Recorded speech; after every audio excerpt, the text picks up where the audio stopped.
O que há de verdade na história de que Mano Menezes fará enorme faxina no elenco do Corinthians e pode sobrar até pro Cássio? Vídeo de hoje do canal do Nicola traz a resposta e fala sobre o São Paulo com a mais linda história envolvendo o atleta do tricolor na temporada de 2023. Já Leila Pereira, presidente do Palmeiras, resolveu falar de forma pública sobre o planejamento para a próxima temporada e garantiu no mínimo 3 reforços para o Verdão. Falo também sobre o Flamengo, ingressos micaram para o jogo contra o Bahia. Tudo sobre o Vasco da Gama, 777 atrasou o pagamento da parcela ao Vasco, assim como já havia feito a vários clubes, e o Vasco sofreu um transfer ban. Tem ainda informação importante a respeito do mercado, bastidores, finanças e muito mais. Para não perder nada, você já sabe, se inscreve, ativa. Para se inscrever é só apertar esse botão vermelho. Depois ativa as notificações e assim você é avisado toda vez que tiver vídeo novo ou live. Bora contar que esse conteúdo é um oferecimento de Aposta Real, novo parceiro do canal do Nicola, o site que te dá até R$800 de bônus de boas-vindas. Para participar é só pegar o link que está no comentário fixo. Quero mostrar para vocês o jogo dessa quinta-feira, grande partida da rodada na Libertadores da América é Boca e Palmeiras. Minha sugestão de empate, vitória do Palmeiras ou menos de 2 gols no jogo. Essa cotação está pagando R$1,72, é nela que eu vou. Vale a lembrança de que as duas últimas apostas que eu sugeri para vocês na aposta real deram super certo e quem veio comigo se deu bem. Então para você fazer a sua fezinha é super simples, pega o link que está no comentário, clica, se cadastra e não esquece de usar o código CNICOLA, tudo maiúsculo, para ter direito a esse bônus que pode chegar até R$800, beleza? Bora começar o vídeo com o tradicional giro de notícias e a primeira informação é sobre o Girona, o pequenino clube do Grupo City, é líder do campeonato espanhol e tem Savinho, ex-jogador do Atlético Mineiro, como seu grande destaque. O time tem 19 pontos depois de 17 rodadas contra 18 do Real Madrid e 17 do Barcelona. Bora contar também que o Fluminense bateu o recorde de presença de sócios torcedores em uma partida. Foi no jogo contra o Internacional, empate em 2-2, dos 67.515 torcedores, 51.399 eram membros do programa de sócio torcedor do Flu. Isso representa 76% do público. Ótima iniciativa, coisa bem legal no clube. Bora falar também sobre Guilherme Arana, convocado para a seleção brasileira. Ele vai ocupar o lugar do Caio Henrique, que sofreu lesão no joelho. Arana que estaria na última Copa do Mundo não fosse também por conta de uma contusão séria no joelho. Para completar o giro de notícias, contar que Pepe está a caminho do Al Ahly do Catar. O ex-treinador do Cruzeiro, que passou alguns dias desempregado, recebeu a oferta oficial e, de acordo com a imprensa portuguesa, já está viajando para o Oriente Médio. Quero te trazer novidades agora sobre o Corinthians, que anunciou no início da tarde, no meio da tarde dessa quinta-feira, Mano Menezes como técnico. Eu já havia cravado para vocês sobre o acerto.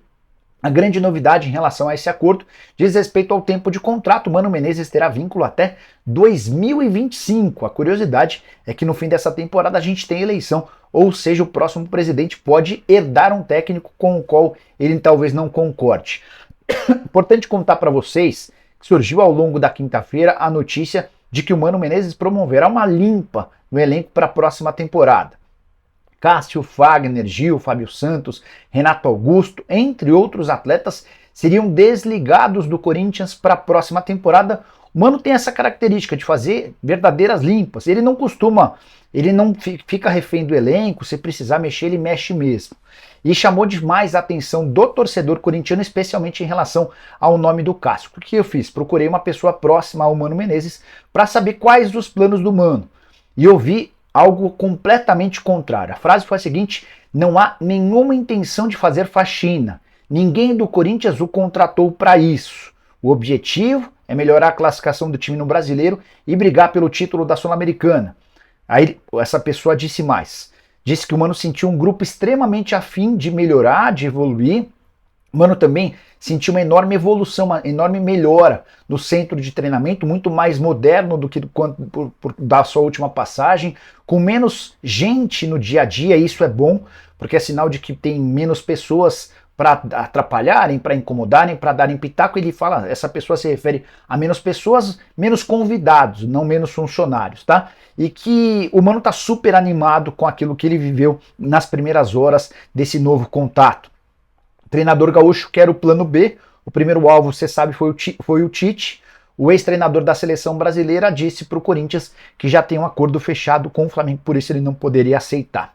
Sobre multa rescisória de Mano Menezes no Corinthians, informações desencontradas, eu ainda não tenho a posição oficial do Timão, assim que tiver, conto para vocês, tá? Só para completar, vale a lembrança de que, e aí a última, sobre Cássio, chance nenhuma de o Cássio não fazer parte do elenco do Corinthians para a próxima temporada. O Mano não é louco de mexer com o Cássio, o Mano gosta pra caramba do goleiro, que é super importante na história, e nessa temporada de 2023 não existe absolutamente nada nesse sentido.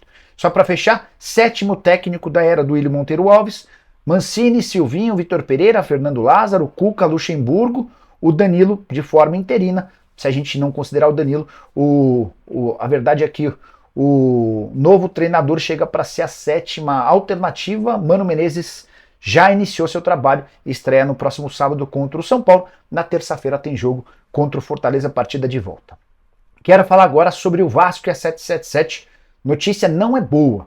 A 777 atrasou o pagamento de uma parcela de 120 milhões de reais. Era um aporte que ela faria para que o Vasco SAF pudesse fazer uma série de quitações e pagamentos.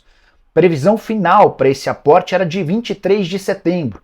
Durante semanas, meses, o pessoal do Vasco SAF tentou antecipar essa grana para junho ou julho, para que o Vasco tivesse fôlego para buscar reforços.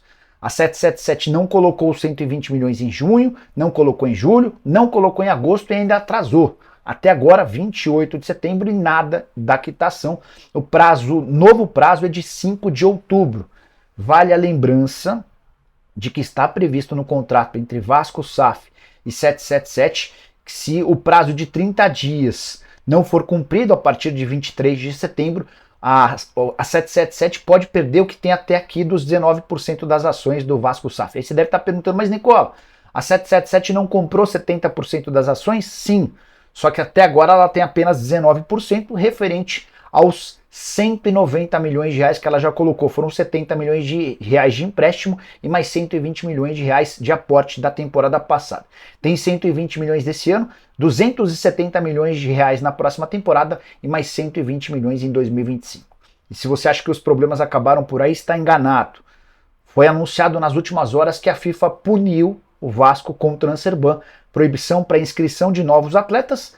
A única boa notícia em meio a esse cenário é que o Vasco não vai poder contratar ninguém até janeiro, quando reabre o período de inscrições, e esse transfer ban se dá por conta de dívidas que o Vasco não conseguiu pagar por falta do repasse da SAF ou da 777, o Lille por conta da contratação do Léo Jardim, o Nacional do Uruguai por conta da contratação do Puma Rodrigues e o Tucumã em relação ao Capasso. Eles foram à FIFA e conseguiram causar esse impedimento ao Cruz Maltino. Sigo dizendo que essa 777 até aqui só fez besteira. Quero falar agora sobre Leila Pereira, que deu uma entrevista à Band News FM, uma rádio aqui de São Paulo, para falar a respeito do planejamento do Palmeiras. Essa entrevista se deu em Buenos Aires, horas antes do confronto contra o Boca Juniors.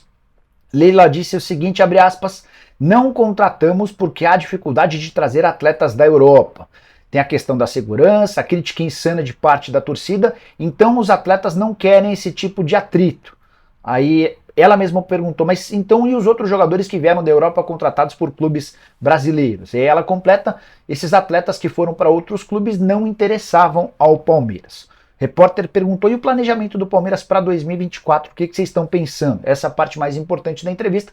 Ela responde, temos nomes e, no mínimo, 3 jogadores devem ser contratados. Já estamos trabalhando em cima disso, já contei para vocês que um deles é o Bruno Henrique do Flamengo, o outro é o Aníbal Moreno, volante que pertence ao Racing, o terceiro ainda não consegui descobrir. Leila ainda acrescentou dizendo ter muito orgulho de ter feito parte de um novo Palmeiras. Ela se referia a um Palmeiras que de 2002 a 2014 se contentava em fugir do rebaixamento. Hoje é um Palmeiras que briga por todos os títulos, vai disputar daqui a pouquinho sua 4ª semifinal de Libertadores de forma consecutiva. Quero falar agora sobre a história mais bonita do São Paulo em 2023 e o personagem é Alisson. Volante que virou titular absoluto do São Paulo, peça importante nessa reta final de título da Copa do Brasil. Pois bem, alguns meses atrás o Alisson chegou a sumir dos noticiários, dos treinos e dos jogos do São Paulo. Muita gente perguntando o que acontecia com o Alisson. Com o Alisson, São Paulo alegava problemas pessoais. Cheguei a contar para vocês, com exclusividade aqui no canal, que o Alisson enfrentava depressão. E ele deu uma entrevista ao Globo Esporte. Essa entrevista vai ao ar no domingo, admitindo que pensou em tirar a própria vida. Confirmou que viveu um momento de depressão profunda, chegou a solicitar do São Paulo a rescisão do contrato, ele não queria mais jogar futebol, ele não queria mais saber de nada.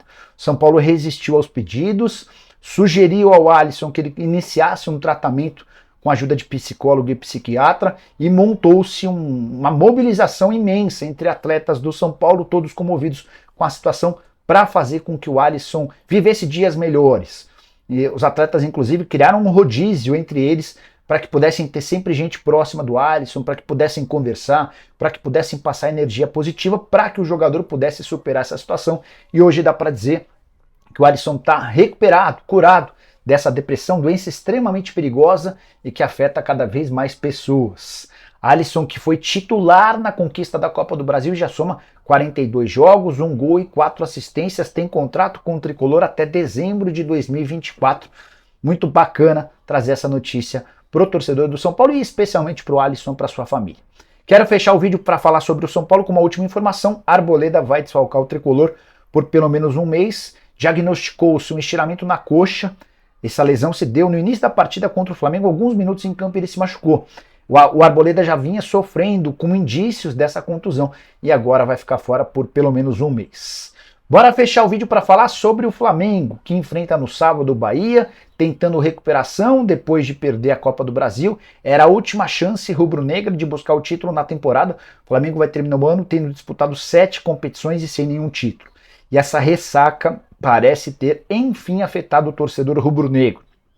Tanto que apenas 12 mil ingressos foram vendidos de forma antecipada para o jogo contra o Bahia, número que contrasta com os mais de 60 mil torcedores que estiveram no Maracanã para a primeira partida final da Copa do Brasil, assegurando na oportunidade uma receita de 26 milhões de reais. Depois a gente descobriu que o número era de 19 milhões de reais, mas de qualquer forma uma enorme arrecadação. O Flamengo é hoje o dono da maior média de público do futebol brasileiro, acima de 50 mil torcedores. Isso também é reflexo da desordem que se tornou o Flamengo. Jorge Sampaoli segue treinando o clube, apesar de já estar praticamente demitido. As conversas com o Tite continuam. O Flamengo tenta convencer o Tite a aceitar a proposta para, no momento seguinte, demitir o Sampaoli. Ainda que precise, contra o Bahia, ter um técnico interino, o treinador do Sub-20 seria a alternativa. Enquanto não tem o sim do Tite, o Sampaoli continua dando seus treinos, situação absolutamente incomum, pouco usual e que tem incomodado até os atletas que não gostam de Jorge Sampaoli. O que você pensa sobre o atual momento do Flamengo? Usa o espaço para comentário, estou curioso para saber sua opinião. Esquece de deixar like, de compartilhar, de se tornar membro do canal do Nicola. Final do ano tem festa, aquele encontro tradicional de membros com futebol e churrasco, tudo pago para você participar como meu convidado. Basta ser membro do canal. Combinado? A gente se vê mais tarde. 7 horas tem live. Abraço, tchau.